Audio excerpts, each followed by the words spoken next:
জন্মাষ্টমীতে আমরা তো গোপালের জন্য সব প্রিয় খাবারই বানিয়ে থাকি। তাই এবারে গোপালকে এটা বানিয়ে দিতে পারেন। এটাও কিন্তু গোপালের ভীষণ পছন্দ হবে। একটা নারকেলকে ছোট করে টুকরো করে নিয়ে মিক্সিং বোলের মধ্যে দিয়ে দিলাম। কোড়ানোর একদমই কিন্তু ঝামেলা নেই এই রান্নাতে। কড়াইতে 2 চামচ ঘি গরম করে নিয়ে তার মধ্যে নারকেলটাকে অ্যাড করলাম। লো ফ্লেমে ঘিয়ে নারকেলটাকে 2 মিনিট ভেজে নিয়েছি। এবারে রুম টেম্পারেচারে রাখা 1 কাপ দুধও এর মধ্যে দিয়ে দিলাম, আর সুন্দর গন্ধের জন্য এলাচ গুঁড়ো। চলুন এটাকে খুব ভালো করে পাক দিয়ে নিই। এই সময় মিষ্টির জন্য দিয়ে দিলাম আধ বাটি চিনি।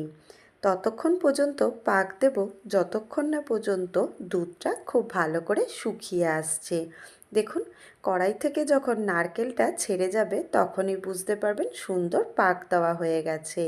এটাকে নামিয়ে আমি ঠান্ডা করতে দিয়ে আবারও কড়াই বসিয়ে তার মধ্যে 2 চামচ ঘি অ্যাড করলাম।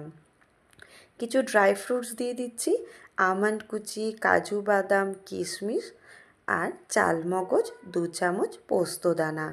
লো ফ্লেমে এগুলোকেও সুন্দর আমি ভেজে একটু লাল করে নিচ্ছি। ব্যাস, গ্যাসের ফ্লেম বন্ধ করে ড্রাই ফ্রুটসগুলোকেও অ্যাড করে দিলাম নারকেলের মধ্যে। খুব ভালো করে মিশিয়ে নিচ্ছি নারকেলের সাথে। এবারে এগুলো থেকে সুন্দর একটা করে নাড়ু তৈরি করে নেব।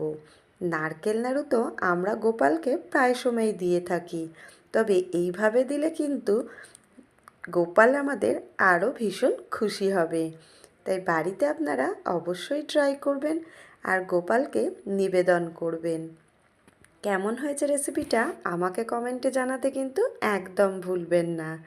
তাই দেখা হবে পরের আবার নতুন কোনো রেসিপি নিয়ে।